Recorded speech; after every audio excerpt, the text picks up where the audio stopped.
Good afternoon, ma'am. From the team ISBR and team nv-Ratna, we welcome you here for an interview. And as we had told you earlier, you are the first speaker for our series. And we feel a very big honor to interview you. So, ma'am, we would like to know your views on the topic Women and IT, a mutual empowerment. So, can you please elaborate a little on that? Yeah, it is not just in IT, but in every field. Women come with diverse ideas, and the way in which they do things are different. The way in which think are different. So imagine not having women in any field. IT is one of the fields.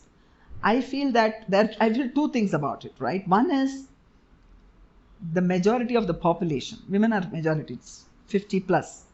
And majority of the population not participating in building the economy of the country. It's a waste and it is unacceptable for me.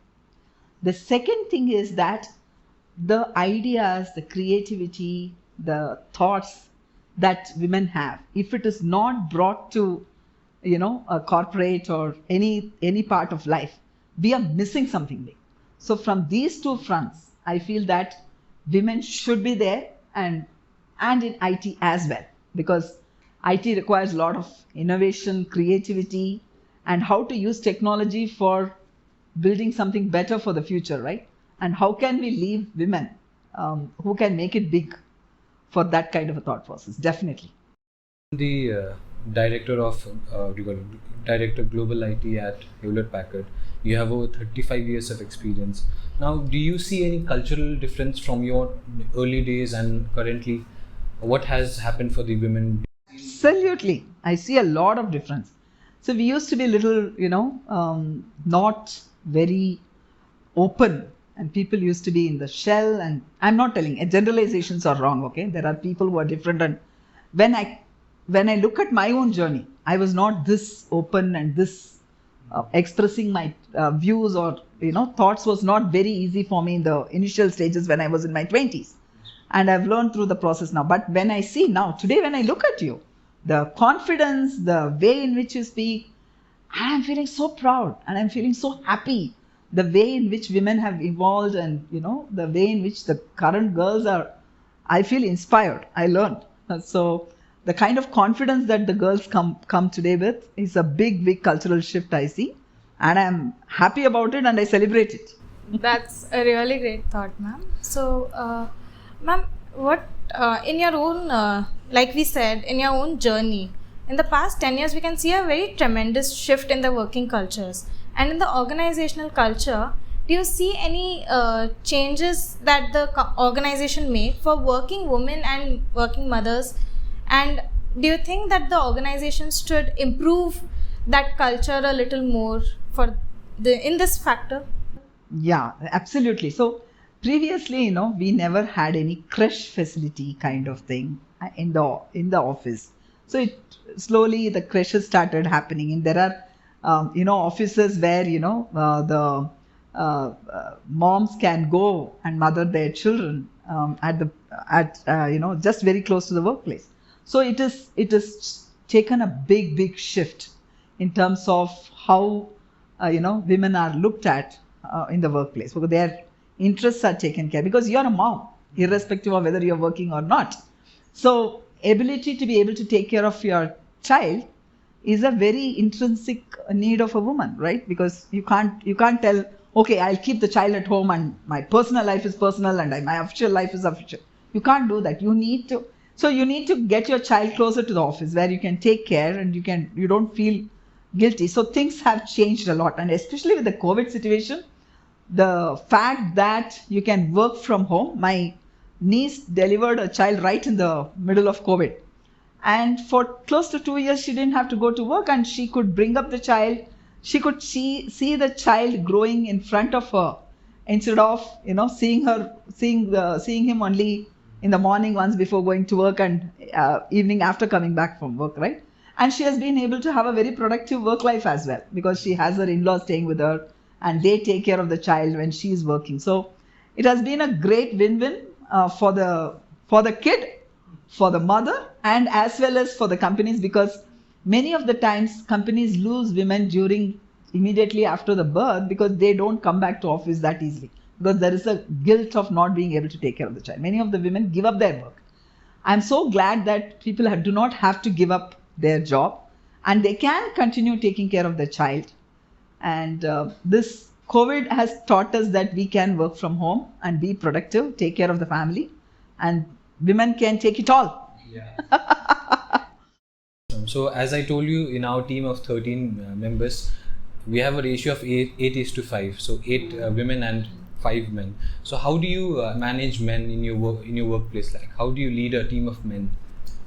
So actually, I had at one point of time, the last time I managed, I had around 15 direct reports, out of which only 3 were women out of the 15.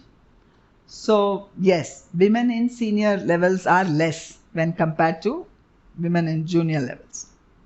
So that discrepancy is still not gone fully. That has to change. Hopefully people like you change it, right? You grow and then you become leaders and you don't leave your job before that. So that changes. So there was an interesting conversation that one of my male colleagues had when I became a manager for that particular team. So it seems they were so worried about reporting to a woman, because this is the first time that guy was reporting to a woman. And after 6 months, he writes a mail. This happened around 20 plus years back. And he wrote to me. He told, Arundathi, I was very apprehensive of reporting to a woman, and you are the first woman manager that I reported to. But you can't believe how happy that I got that opportunity, because I see a totally different way in which a woman manages things as opposed to a man. So I don't tell it is good or bad, or because everything is balance, right? So, but I think it was never a problem for me, because one thing I always tell is I don't bring my gender to work. I bring my capability, my humanness to work. So I don't bring my gender to work. So for me, it doesn't make a difference. But I've told people coming and telling me that they felt a difference of working under a woman leader. I've seen that. I've heard that. That's really nice, ma'am. Ma'am, in your own journey, there would be a lot of ups and downs for you as well, either in a professional front or a personal. So what is the why which you find it aspiring, and what would you suggest to the young minds as well? Okay. Very, very beautiful question. I think anything that stays straight is not living, right? Everything which is living has to go through its ups and downs. Anything which is straight it's an inanimate stuff. So all of us go through it in terms of our personal life or our professional life. It's never a straight line. It's always ups and downs. And in fact, my downs have taught me more than my ups. That is when my maximum of learning happened. My development as a person. It is not just learning in terms of your career, right? It's in terms of evolution as a person, who I am as a person happened during my tough times more than my good times, right? So that happens. So in spite of that, you want to continue doing it. Why? Because your purpose should be there. So I have to answer as to why even now when I'm working and then I'm doing this classes for the, learning with the masters, when people, why are you doing this? Because I can make a difference. I can go and reach out to more people. I can share my thoughts with more people. Then what other opportunity that I've got than to go and, all youngsters, I can have so much of opportunity to learn. So my why is to make a difference. So if I'm not going to be working, if I'm not going to be meeting with people, if I'm not going to come and teach here, my ability to make the difference would not be as high as what it is now. So my why has been to make a difference. It is to make a difference in the lives of the people, make a difference in the lives of the organization or whatever. It's to make a difference. So that has kept me going. Talking about young people, ma'am, how was your childhood like? What are the challenges that you faced as a girl? Yeah, see, one thing which I have to tell, that my mom never treated us in our family as, you're a girl, you can't do this or something like that. So that way I was lucky.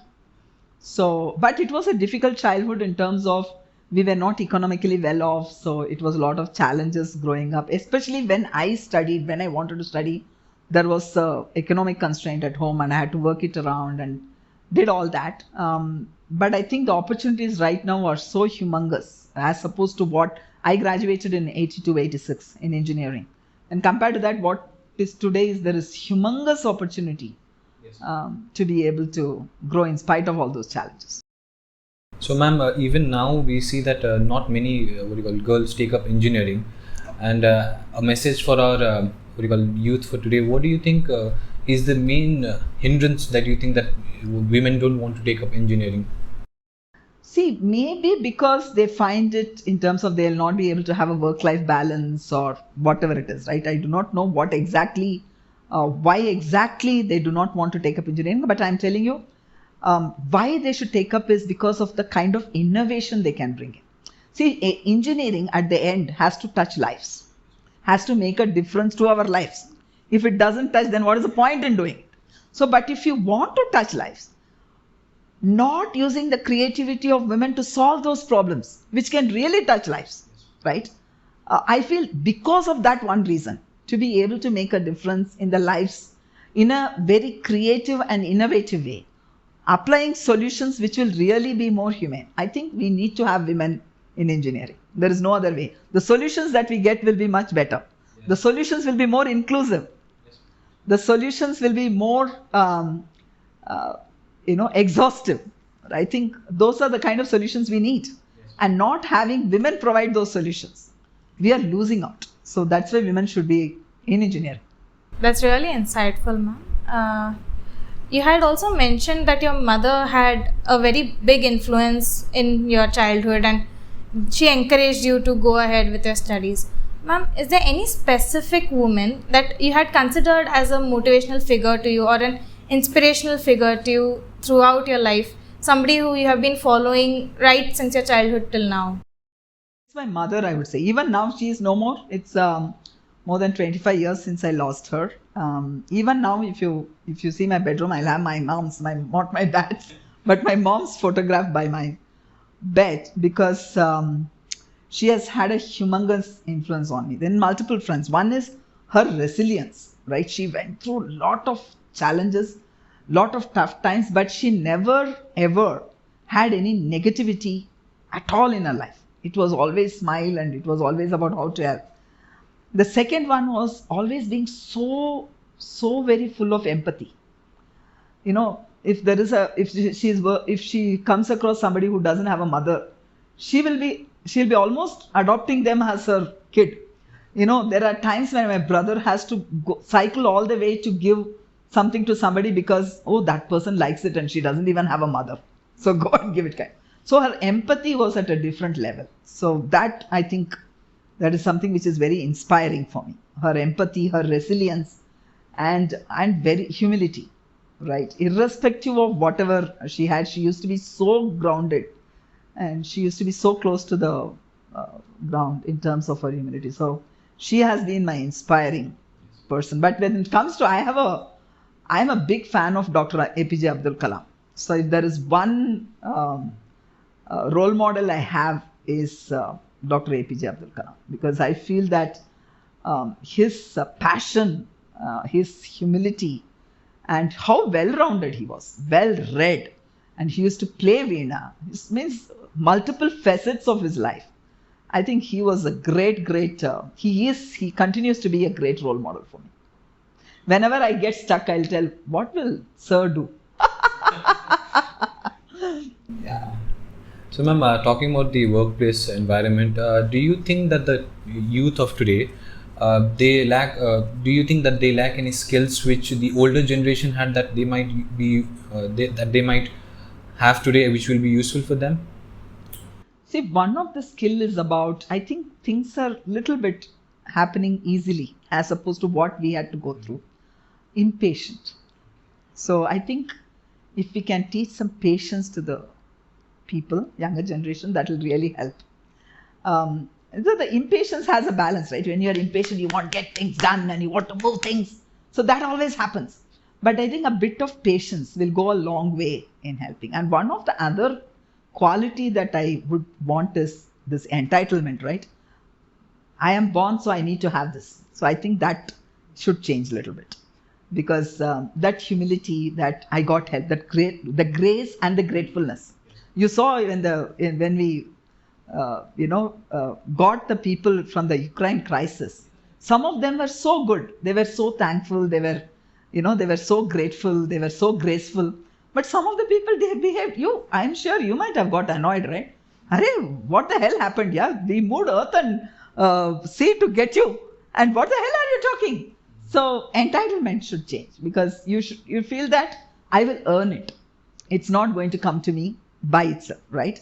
So the entitlement kind of an attitude, if it can change. Otherwise, I'm telling you, the go-getters, the risk-taking appetite, which we didn't have that much, right? Those are all positives, right? You don't have so much of confidence, right? And ability to go and do things irrespective of what happens. Those are great qualities. But if you can be rounded off with not feeling entitled and having a little bit of patience, that will round it off to become great, even greater. India is already on a path for global power, both economic and defense. So how do you think what role do you think women can play in this growth, ma'am, for India? So first, I want more women in leadership roles, right? I can see, our cabinet has so many. Our finance minister is a woman, and there are a lot of that is number 2, right? And that's a woman. So good that we have lot of ministerial roles now coming to women. But I think women should be seen in leadership roles, because that is the role where the ability to influence, ability to set the agenda, right? Ability to drive the course happens. Today, not many women are represented in leadership roles. I think we need to, and India is the place where, we have so much of, we have more ability than others to be able to do that, because if you go and look at our results, right, women are doing extremely good in education. The top honors are taken by women, right? Our women are well poised to do that. How do we hold them and not let them go on in between before they reach their pinnacle, right? That is a challenge that we all face. And I think every time when somebody tells they want to leave, I tell them, hey, please don't leave. Why don't you work it around? Why don't you make it work for you, right? So I think that is what we need to focus on, women in leadership roles, so that the decision making, the influencing ability, setting the course, setting the agenda, that when it gets driven by women, the results will be phenomenal. I think that is what we should focus on. You had just now mentioned that you wanted more women in leadership roles. What do you suggest that we, as the new people who will now graduate and now go into the corporate world, what can we do to make a mark so that we encourage other women to continue, or what change can you suggest us to make? Don't give up. So you will have n number of reasons to give up. Please don't find one reason to hold on, right? Please, you will have 10 reasons to give up. Please find one reason to hold on and don't give up. Second is go and drag a seat and sit in the table. Even if somebody is not giving you a seat, go and grab a seat and sit in the table. Many of the times we wait for permission for somebody to come and ask us to sit in the table. Just go and sit in the table and be heard. Talk, find your space. I think nobody can stop you, especially the current world of, when people are promoting diversity, equality and inclusion. I think this is a chance for women to shine and don't give up. So could you tell us a little more about your journey from engineering to management, ma'am? So I did my engineering. When we were having lunch, we talked about what exactly I wanted to do. As a child, I wanted to do medicine. So I didn't get a seat in medicine. So I landed up becoming an engineer. Because during my times, you either do an engineering degree or a medicine. You are either an engineer or a doctor. You don't have any other option. Right now, people have so much options. So I landed up becoming an engineer. During that time, it was also tough to get jobs. So I didn't have a job. It was only public sector work, right? It was BEL, BHEL, HAL kind of work. So, and we were not in armed forces either. So armed forces would have been my dream job. So the next nearest was the defense R&D job I got as a scientist. So I worked as a scientist. There was no managerial role that time. So I used to be part of building the airborne early warning radar. So I was part of that team. working in defense R&D. Then I joined Hewlett Packard, where I had an opportunity to work on networking. So that is why I shifted from R&D to networking, and that is when I grew to a manager role. So I don't write code anymore, but I can do reviews, I can do architectural reviews and understand. When somebody comes and tells me that there is a problem, Arundathi, I can understand what exactly they are finding, and I can ask the right questions to see whether they are looking at all aspects of the solution. So the managerial journey has been very phenomenal, and I love it because of people. I am able to make a difference in the lives of people. That's why I like the managerial role. The technology part of it, that through those people I can develop solutions which will really make an impact, right? That's an added bonus. So ma'am, talking about your managerial role, do you think that only men can be good managers, or do you think that female, because what happens is that in organizations they think that women can be too emotional, so they do not take the important decisions with logic. So do you think that is true? I do not believe that is true, because we are leaving. See, now if you see, they tell that user experience is the big thing in the world, right? If you have the better user experience, your product will get sold easily. Who can create better user experience than a person who has an emotional balance as well as the professional balance? So I see, what are the great qualities of being a leader? You have empathy. You can get the best out of your teams, and you should be able to identify the potential, harness it, and to be able to go and develop people. Tell me, in each of this, women stand a better chance. Women are nurturers by nature. The nurturing comes. I will never treat somebody as a competitor. I will always try to collaborate, because the competition is not something which which as a woman you will not. Competition is not something which you want to do. So women, because of their intrinsic nature in terms of being able to nurture, empathy. I was telling somebody, if somebody cries, I will have tears in my eyes. So that is not emotional, right? When I would say men should cry. Why men don't cry? What is your problem, right? So being emotional is not a problem. Being emotional is when you are able to understand one person fully, and being emotional, you can put yourself into their shoes and empathize. So that is not necessarily a bad quality. In fact, it makes you human. It makes you better. I feel that, in fact, because of all those reasons, they should have women as managers, women as leaders. What do you say? So, ma'am, now we would like to move to some light-hearted questions. Okay. And so, ma'am, some rapid fire. Oh. So, ma'am, could you tell us about your favorite book? Favorite book, Jonathan Livingston Seagull by Richard Bach. And any childhood memory that you can never forget? Okay, I'll tell you what happened in the class. So I was in this physics class in the school, and I was looking outside. I was not even listening in the class, and suddenly I heard my teacher telling, "So what is going out?" So I didn't realize that it was what is going out. I thought it was who is going out, and I told the name of the person who was going out. Actually, it was an experiment in the physics class, and there was a gas going out. And I told the name of the person, and the whole class was stunned as to what the hell I'm saying. That's what happened. So, ma'am, the best advice that you have ever got, ma'am? That is from my mom. She used to tell me, I will tell two of it. One is, she used to tell me, a giving hand always stays on the top.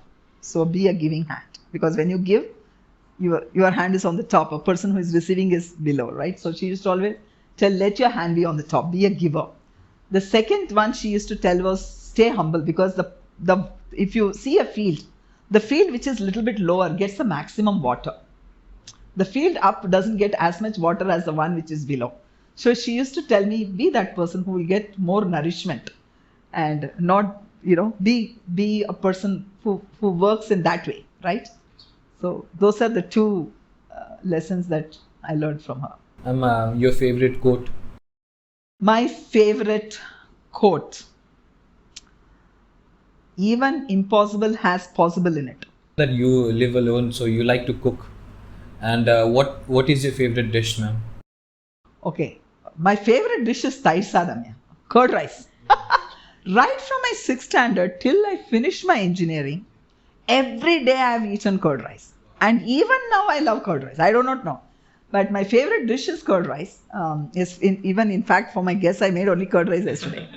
So, and my favorite dish is curd rice. But I'm very simple with food. Anything chalta hai. As long as it's vegetarian, I'm fine. Ma'am, your favorite travel destination? See, it's not one. There is so much, especially in India. The number of places I'm visited in India, I'm so blessed. So I generally like to visit all heritage sites, and I buy only hand woven. If you see, I'm wearing a hand woven. So I like to visit artisans of India. In fact, our treasures are in our villages and in these with these artisans. So I visit all artisans and I get directly from them. So those are my favorite places to go and buy a Pattachitra. From Raghurampur, directly from that person in near Puri. Ma'am, and one good habit that you think everyone should have in their lives? Reading.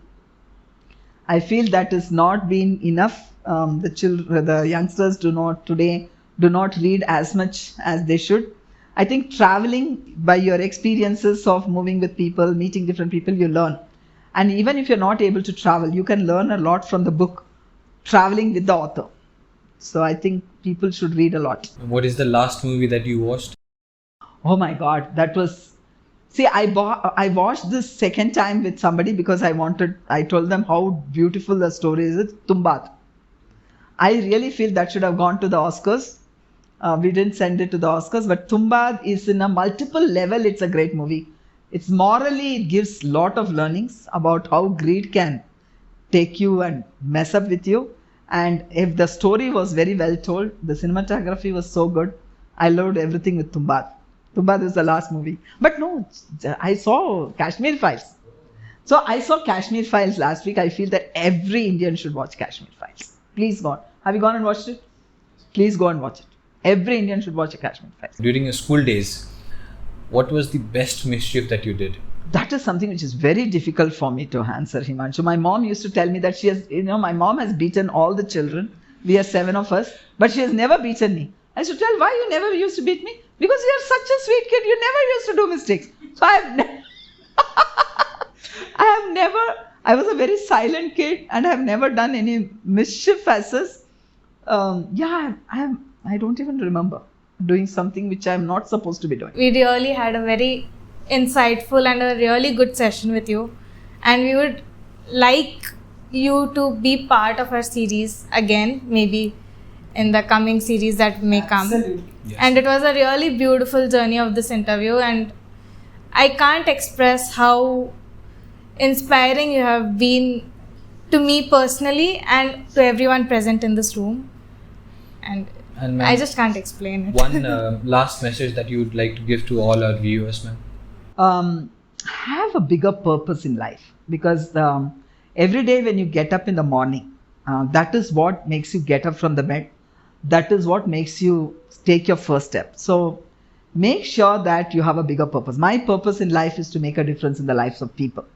So whenever I feel that I do not want to do things, then that purpose comes to my life and tell, you have an opportunity to make a difference in the lives of people, but you are letting go because you don't want to do anything. So have a purpose that will make you get up in the morning from the bed. So thank you, ma'am. Thank you for joining us for this wonderful interview. And we would like to again thank you as part of Nv-Ratna team as well as part of ISBR Business School for giving us your precious time and taking part in this interview and giving us so many lessons, not just for us but for all our viewers who will be watching our interview. So thank you, ma'am. Thank you again. Thank you so much. It was a great lesson for me as well. I didn't know those are all going on in my head, which I had to express it in my thoughts. Yeah, thank you.